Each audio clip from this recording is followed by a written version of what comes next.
alangkah baiknya ngopi dulu sebelum nonton Penguasa Hitam di sini ya, yang akan membahas spoiler Battle Through the Heaven. Penguasa Hitam di sini akan membahas spoiler Battle Through the Heaven episode 112 ya, yang kalian nantikan ya. Tonton, jangan sampai nggak nonton ya, oke? Melanjutkan cerita kemarin, yang dimana Soyen telah meluluskan diri dari pengujian Wuzhen, sehingga mendapatkan kesempatan untuk mewarisi teknik perubahan 3 api misterius, di mana teknik rahasia lembah api berkobar itu sebenarnya diciptakan oleh seseorang leluhur api pembakaran yang bernama Sosuan. Setelah mendapatkan apa yang dia cari, Soyen pun pamit undur diri dan kembali ke kota Tianhuang, di mana sampai di kota Liu Jing langsung memberikan informasi bahwa terdapat seseorang pemilik tubuh beracun yang sedang diincar oleh berbagai faksi di wilayah tengah, masuk lembah Sungai Es, yang merupakan seorang pembakaran yang berbeda, salah satu dari 3 lembah terkuat di dataran tengah. Gimana keseruan ceritanya? Langsung aja kita gaspol. Dari ekspresi suram Soyen, Liu Jing dan Lin Jiang bisa menebak bahwa juniornya di akademi itu kemungkinan besar memiliki hubungan yang rumit dengan dokter peri kecil yang pemuda itu cari-cari. Namun kedua senior Soyen itu harus mengingatkan bahwa lembah Sungai Es adalah eksistensi yang tidak kalah besar daripada lembah api berkobar. Namun tampaknya Soyen sudah mendengar rencananya untuk melakukan perjalanan di wilayah tengah, sehingga Li Jian pun buru-buru menawarkan diri untuk menemaninya. Namun Soyen hanya menggelengkan kepalanya pelan dalam merespon tawaran penuh perhatian Lin Jian, meminta si kapak gila untuk tetap berada di kota Tianhuang daripada harus menjemput bahaya bersamanya. Lin Jian hanya bisa mengangguk kepalanya setelah beberapa saat ragu-ragu karena selain Soyen tidak mau membuat keselamatannya terancam, Lin Jian juga sadar diri bahwa dengan kekuatan dohuangnya dia tidak akan bisa memberikan banyak bantuan kepada Soyen. Liu Jing juga merasa sulit untuk mengomentari apapun ketika melihat Soyen sudah mengambil keputusan dan segera mengangsurkan peta wilayah tengah sambil menunjukkan posisi Glen Yi tempat Yi sempat menemukan Soyen. Soyen mengangguk dan tersenyum tulus, menerima kebaikan seniornya, sambil menyampaikan bahwa dia akan segera berangkat ke wilayah tengah saat ini juga, hingga membuat baik Lin Jian maupun Liu Jing hanya bisa tersenyum. Namun dua mantan tetua muda Akademi Chenan itu juga tahu bahwa keputusan Soyen tidak bisa diotak-atik lagi, karena Liu Jing tidak mau banyak bertanya lagi sebelum membantu mempersiapkan lubang cacing menuju wilayah tengah. Liu Jing mengingatkan Soyen untuk berhati-hati ketika sampai di wilayah tengah, karena ada begitu banyak ahli yang merepotkan di sana, dan berpesan jika Soyen memiliki masalah, dia bisa segera kembali ke kota Tianhuang. Karena meskipun klan Liu bukanlah sesuatu yang bisa dibandingkan dengan kekuatan besar di dataran tengah, dengan mengingat hubungan mereka, Liu Jing pasti akan berusaha sekuat tenaga untuk melindungi Soyen.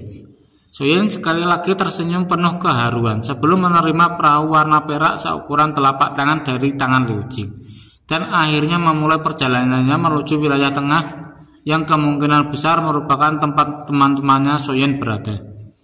Saat Soyen duduk bersila di depan kapal luar angkasa yang memancarkan cahaya perak cerah, dengan ekspresi serius seolah berpikir bahwa sepertinya perjalanan menuju wilayah tengah ini tidaklah mudah.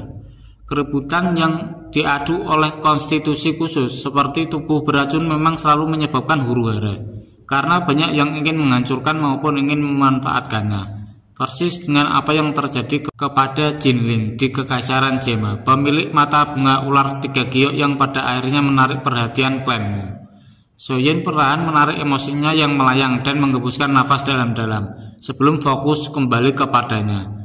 Soyen memikirkan cara bagaimana mengatasi faksi-faksi yang mengincarnya, terutama lembah Sungai Es yang kemungkinan memiliki kekuatan lebih besar daripada pavilion petir angin. Dari situlah Soyen memutuskan untuk buru-buru mencari bahan obat yang diperlukan untuk memurnikan tubuh Abah Tianwu, karena dengan bantuannya pasti bisa menyelamatkan So Yishen dengan mudah. Selain itu, Soyen juga berpikir untuk segera melatih 2 perubahan dari teknik perubahan 3 api misterius sebelum tenggelam dalam pelatihan yang dalam. Waktu mengalir seperti pasir tak terhingga begitu cepat. Ketika Soyen benar-benar tenggelam ke dalam metode pelatihan perubahan 3 api misterius, Teknik rahasia lembah berkobar ini bukanlah sesuatu yang mudah untuk dipelajari. Namun berhubung Soyen sudah mempelajari teknik pertamanya atau mempraktikkannya selama bertahun-tahun saat berpetualang, Soyen juga sudah menambah warisan di balik teknik lembah api berkobar sebelumnya.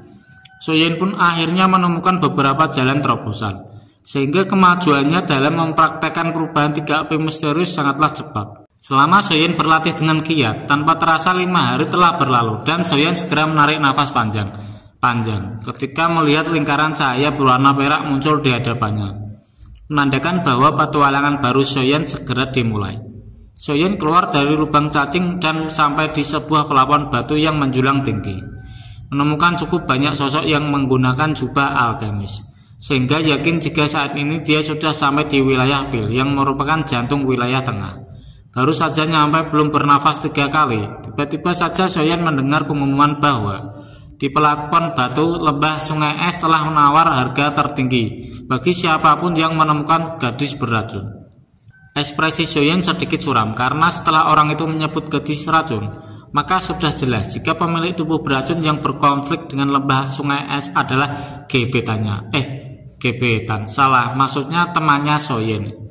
Soyen berusaha menenangkan diri dan bergabung dengan kerumunan untuk mencari informasi lain tentang Soyishan. Orang yang memberi pengumuman menyebarkan selembar kertas kepada semua orang. Kita panggil saja dia Santang. Dipenuhi kegembiraan saat melihat Soyen. Soyen menyerahkan sekantong uang untuk menceritakan bahwa setengah bulan lalu lembah sungai es memang bertukar pukulan dengan gadis racun, di mana salah satu lembah terkuat di dataran tengah itu secara khusus mengirim kedua tetua mereka, yang bernama Bing Fu dan Bing Yuan. Kedua orang itu merupakan seorang dosong bintang 6 atau lebih. Gadis beracun yang bukan orang biasa itu berhasil membunuh cukup banyak ahli lembah sungai es sebelum melarikan diri dari 2 tetua. Namun menurut informasi yang diperoleh, gadis racun juga menderita telapak misterius mata langit dari kedua sesepuh. Mumpung si gadis racun masih terluka, saat itulah lembah sungai es bertekad untuk menemukan secepatnya lokasi yang menjadi tempat pertukaran terakhir antara gadis racun dan lembah sungai es adalah aliran Dewa Jaduh di utara. Sampai saat ini tempat itu masih dikelilingi oleh orang-orang lembah sungai es, meskipun mereka tidak berkemampuan. Berita sekecil apapun yang telah Soyen peroleh hingga detik ini juga. Ekspresi Soyen acuh tak acuh saat mendengar informasi dari orang-orang sebelum membakar kertas lembarannya di tangannya. Kemudian berbalik pergi dengan wajah suram.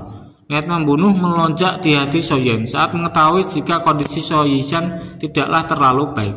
Soyen segera memutuskan untuk pergi ke kota Yi sebelum menjelajahi aliran dewa yang jatuh, sambil berjanji bahwa jika lembah sungai es benar-benar menyebabkan sesuatu yang buruk kepada Soyishan, maka Soyen pasti akan menjadi musuh yang tak bisa didamaikan dengan mereka. Meskipun jarak kota dengan pinggiran wilayah Pil tidak terlalu jauh, Soyen telah berhenti sejenak lebih dari 5 kota. Soyen juga mendapatkan 12 api binatang dan menemukan cukup banyak bahan untuk memperbaiki tubuh Tianhu. Ketika Soyen menggabungkan api binatang terakhir ke dalam benih api, sebuah kota hijau tua yang sangat besar samar-samar muncul di garis pandang matanya, di mana kota itu tidak lain adalah kota Yi yang juga pernah menonjol dalam wilayah Pil. Meskipun sekarang klan Yi tidak lagi memiliki otoritas di balik tetua menara Pil, masih tidak banyak faksi yang berani mengonfrontasi klan tersebut, sehingga Soyen bisa menemukan kediaman Xinlan. Ketika Soyen tiba di kediaman klan Yi, aula besar klan sedang diributkan karena penolakan yang diberikan Yi Xinlan, karena diminta untuk menikahi tuan muda klan Shou yang bernama Shou Dan. Klan Shou adalah salah satu dari 5 klan terbesar di wilayah Pil, dan Shou Dan sendiri merupakan alkemis jenius langkat di klan Shou. Tetua klan ingin mencegah kemunduran yang lebih parah dari klan Yi.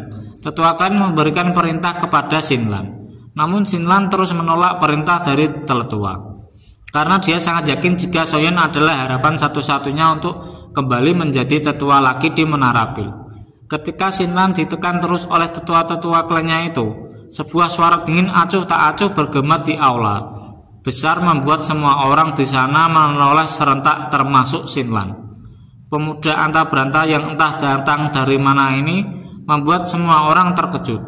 Namun pemuda itu membuat Xinlan memasang wajah bahagia karena melihat Mang Oyen muncul dari pintu masuk aula. Xinlan juga sadar diri bahwa dialah yang membawa Soyen dan rekan-rekannya ke dataran tengah sampai terpisah. Xinlan buru-buru meminta maaf kepada Soyen untuk kelalaiannya tersebut. Namun baru saja Xinlan meminta maaf, para tetua klan sudah meneriaki Soyen tidak sopan karena sudah menerobos kediaman klan mereka tanpa izin seperti ini. Soyen sama sekali tidak memperhatikan tetua klan yang kebanyakan hanya dosong rendahan seperti ini. Mata Soyen menatap tajam para pria tua di kursi pemimpin yang mengeluarkan aura agung seorang dosong bintang 6. Tetua yang meneriaki Soyen jelas saja tidak terima diabaikan seperti ini dan segera melemparkan sebuah kursi kayu ke arah Soyen. Namun tanpa mempedulikannya sama sekali, Soyen membakar kursi kayu itu menjadi abu hingga membuat tetua auto meriang. Meskipun begitu, dia juga tidak bisa membiarkan Soyen bersikap seenaknya. Sebelum kemudian berkedip dan muncul di hadapan Soyen dengan tinjunya. Tinju tetua keempat yang kita sebut aja Cecep menghantam telapak tangan Soyen di depan semua orang. Di mana yang membuat semua orang terbangun adalah mereka dapat melihat jika api hijau yang melimuti tinju si Cecep langsung padam ketika berkontak dengan teratai api hati Soyen yang menyala dari telapak tangan Soyen. Tidak hanya itu saudara-saudara, setelah kekuatan liar dan kejam melonjak keluar dari lengan Soyen yang sebelumnya disalurkan ke tubuh Cecep hingga membuatnya melodakkan setetes darah segar.